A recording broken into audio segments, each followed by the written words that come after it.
Hey, what's up guys? Let's go over polyurethane prep. I'm going to show you how to do it, why to do it, and what goes wrong if you do it the wrong way. Or at least I'm going to tell you. So I've made this video before, but I've had a lot of people, hop on the Patreon that are new and haven't seen the old videos that are maybe buried a year back in videos, because I got like 600 of them on here. So figured it was time to make a updated one, as not only new people hop on here, but methods and reasons also change as time goes on. So let's just go over polyurethane a little bit real quick before I jump into showing you how to do it, show you up close is how to do it, and the actual application of it. So polyurethane, think of it just like a big piece of foam, right? That foam is held together by a bunch of polymer chains, right? That's where polyurethane gets its name from. It's built by polymer chains. Polymer chains are, think of these as the polymers, and then there's a little connecting chain in between, and it keeps it real nice and tight, and then obviously the incredible amount of them creates this. Now over time, polyurethane breaks down. Polyurethane goes through what's called hydrolysis, the breakdown of water. And you might think, well, I've never dumped my shoes in water, why does it break down? It's water from the air, right? Humidity is going to get in there, and there's nothing you can do to stop it. There's things you can do to prolong it, but it is inevitable because the nature of the material. It's polyurethane made by polymer chains. Now how that occurs is you have two polymers, right?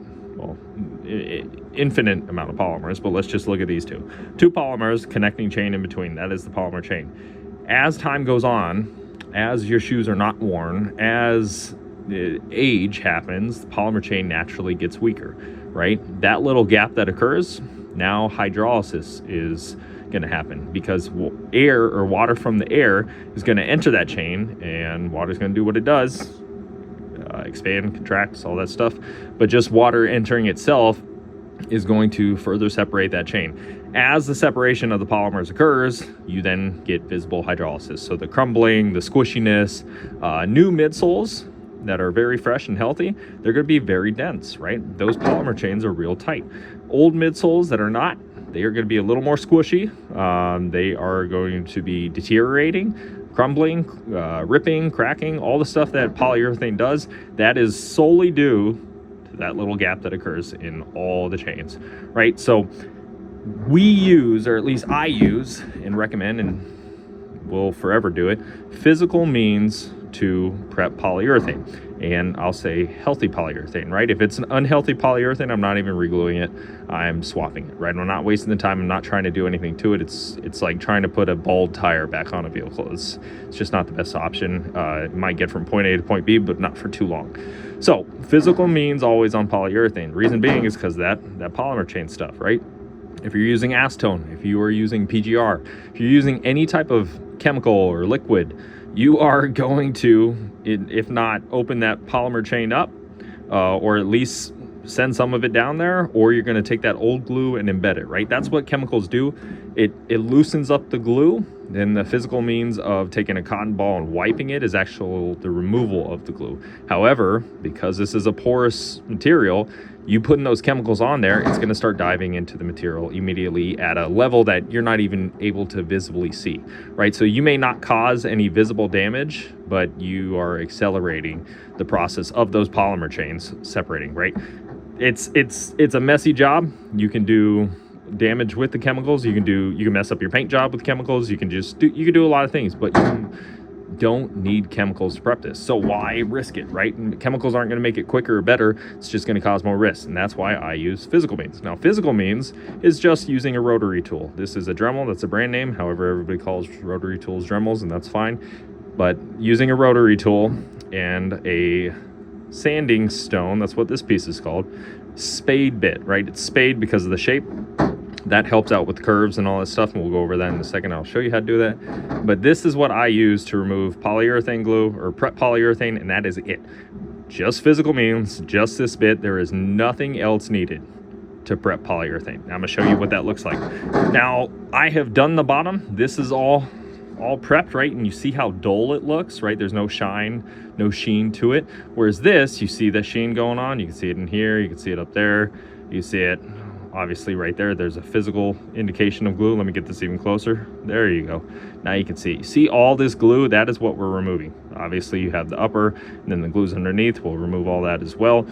But this is what you want to remove. Now the nice thing about using the sanding stone and the spade bit Not only for the curvature, it helps out there because the tip and the angle there, but this is the rotational speed is not going to dig into it unless you press into it like the Hulk. You could dig into it, but if you just lay it on there, the rotational speed is just going to grab that glue and kick it up. The reason that happens is because the amount of rotation that is occurring, as well as the friction of just laying it on there, is going to heat up that glue just a little bit to where it can grab it and spit it, basically.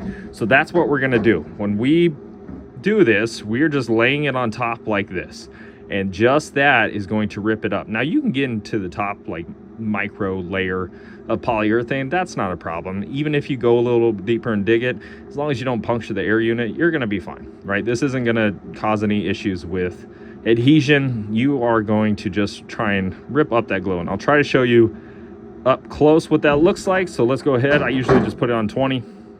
It's going to be different for every Dremel. Let's turn it on and let me show you what I'm talking about. Try to get it on right there. You see this, all this glue that's right there?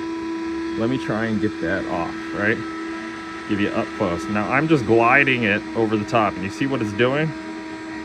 It's just kind of kicking that around, and what it is it's kicking it off. And so glue is going to have a shiny sheen to it, but the polyurethane is going to have naturally a matte sheen, so like dull and not shiny. You see the difference there? I'll try to keep it this angle while I do this. It's just kind of hard because juggling a few different things while also trying to do a good job. You can see right there, look at all that glue. That is exactly what we want to do. And now that area is completely ready for glue. If you wanted to throw glue on there, you'd be good to, because the glue has acetone in it already, right? The glue is going to grab into that top layer of polyurethane now that it's open and exposed, because that acetone, right, that acetone is going to embed the glue, allow it to bite into it, and then that's where you get your good bonds, right? If you prep the surface properly and allow the chemicals in the glue to do what they do, the acetone in the glue, that's why it's a high viscosity usually, is going to grab into there, grab it, the glue's going to dry, and now your glue has bit into the material. That's the whole purpose of the acetone, not only for the viscosity, but to help embed it. And that is now 100% prepped right here. You're good for glue. Obviously, I have to do the rest, but I'm not going to bore you as this video is already like 7 minutes long. I'm going to show you the side though, right? We'll do this side right here. Well, kind of hard just with the angle. Let's do this, right? So you see all this upper that's still attached there? There is glue under there, so let's get rid of that glue. We're going to do it the same way. Just be mindful of that edge, right? If you turn this the wrong way and it grabs on, or you're too heavy-handed, the Dremel could roll over. And what I mean by that is let me show you off here. If you're doing this the wrong way or the right way, usually this way, like let's say you're going this way because the Dremel's rotating that way, and all of a sudden it grabs, but you're still applying pressure, it can grab and pull it like this, and then you'll damage the outside. Then you got to do paint work, all that stuff. So be mindful how you're doing it. Keep a light hand and kind of think about where it's going to roll if it does roll, right? This way, if it rolls, it's rolling this way, rather than this way. If it rolls, it's rolling that way and grabbing and pulling like that. So let me show you this real quick, and then we'll be done with it. This just takes a little longer compared to the glue that I was just showing you. However, it's the same process, you guys. If you want to do a little heavy-handed here, you can, depending on how much material you actually have to remove from the upper. But either way, you're going to be fine. Either take a little longer, just be a little heavy-handed. Be careful if you do, though. Right, I'm just taking a little longer. I'm not going to be heavy-handed. I know it's going to remove it. That rotational speed combined with the friction is all you need for polyurethane prep, you guys. And you are golden as soon as it starts looking like almost done. Like this. You see a little bit right there that I gotta do. But that is all you need to do, and then that is ready for glue, you guys. Just do the whole thing. Hopefully this video helps, or at least gives you a visual of what glue removal looks like on polyurethane, and hopefully the information that I gave also helps out for your understanding of why I recommend only physical means on polyurethane. Hopefully this helps, guys. Until next time, I'll see you then.